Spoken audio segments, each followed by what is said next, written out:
All right, let's talk about something we all think we understand: time. We tend to think of it as this constant thing, right? Like a river just flowing at one steady speed. But it's not. Not at all. Your perception of time is incredibly flexible. It stretches, it shrinks, and honestly, understanding how your brain actually builds time is one of the most powerful things you can do to get a handle on your mood, your stress, and even the story you tell yourself about your own life. I mean, think about this for a second, because we've all been there. You have an amazing day, maybe the best day of a vacation, and it feels like it's over in a blink. But then, a few weeks later, you look back, and that one single day feels enormous, packed with details, like it was a whole week. It's a total paradox, and by the end of this, I promise you, you'll know exactly why your brain plays this little trick on you. So here's our game plan. We're going to start big with the massive biological clocks that run our years and our days. Then we're going to zoom right into the 90-minute cycle that you can use for deep focus. From there, we'll get into the nitty-gritty, the actual brain chemicals that literally bend time. Then, we'll solve that vacation mystery. And finally, we'll talk about how you can use all of this to feel more in control of your time. Okay, first things first. We have to get this one core idea. Our bodies are not operating in a vacuum. They are constantly, and I mean constantly, trying to sync up with the world around us, from the seasons changing to the sun coming up. And this whole process has a name. It's called entrainment. Think of it like your body is a musician, and the outside world, the sun, the seasons, is the conductor. Entrainment is the process of getting in rhythm with that conductor. It is the absolute foundation for every single internal clock we have, from the longest to the very shortest. So the biggest rhythm we've got is the yearly one, what scientists call the circannual rhythm. And it's actually super simple. When the days are long, like in the spring and summer, your eyes see more sun. That light tells your brain to produce less of a hormone called melatonin. And less melatonin generally means more energy, better mood, and of course the exact opposite happens in winter. Short days, less light, more melatonin, which for a lot of us can mean less energy and a bit of a lower mood. Your body literally has an internal calendar, and it's tied to how long the sun is up. Okay, so let's zoom in from that year-long cycle to the one you've probably heard of. This is the big one, the circadian rhythm. This is your master 24-hour clock. And when I say master clock, I mean it. Pretty much every cell in your body has its own little 24-hour clock, and they are all listening for instructions from this one central pacemaker, which, you guessed it, is mainly set by light. Now, getting this rhythm right isn't just about feeling awake or sleepy.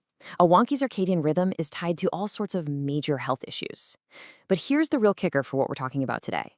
When your 24-hour clock is off kilter, your brain's ability to just measure the passage of time, even a few seconds or minutes, gets totally messed up. So the amazing thing is, you can actively take control and set this clock. And the way to do it is pretty straightforward. You want to get as much bright sunlight as you possibly can during the day, especially that first hour after you wake up.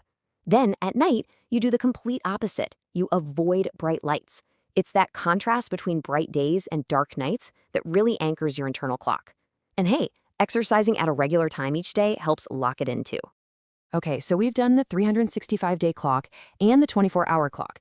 Let's zoom in even further to a rhythm that happens over and over again while we're awake. This is called an ultradian rhythm, and it is the absolute key to unlocking that state of deep, focused work we're all chasing. The magic number here is 90 minutes. It turns out our brains seem to work best in these 90-minute bursts of high-level focus.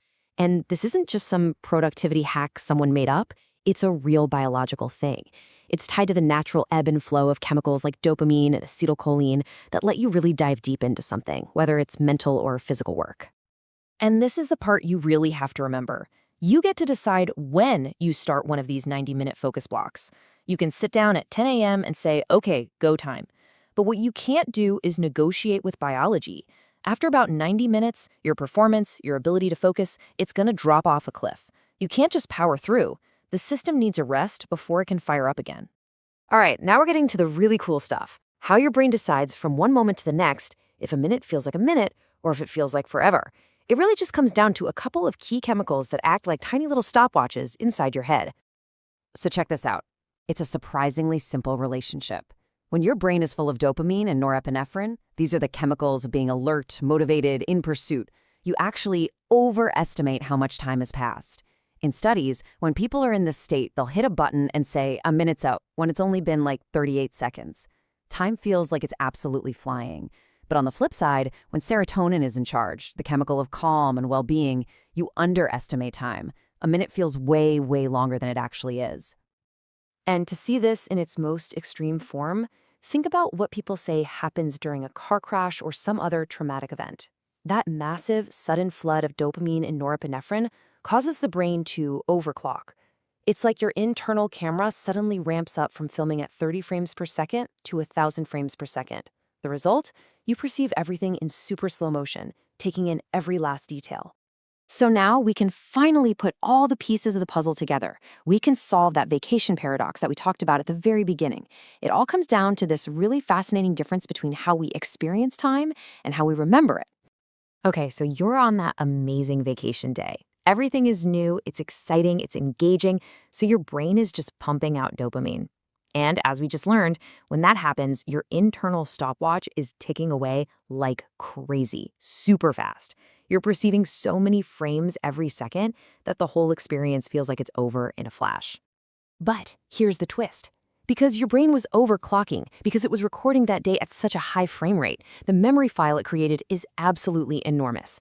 It's dense and packed with rich detail. So later on, when you hit play on that memory, it takes a long time to unspool.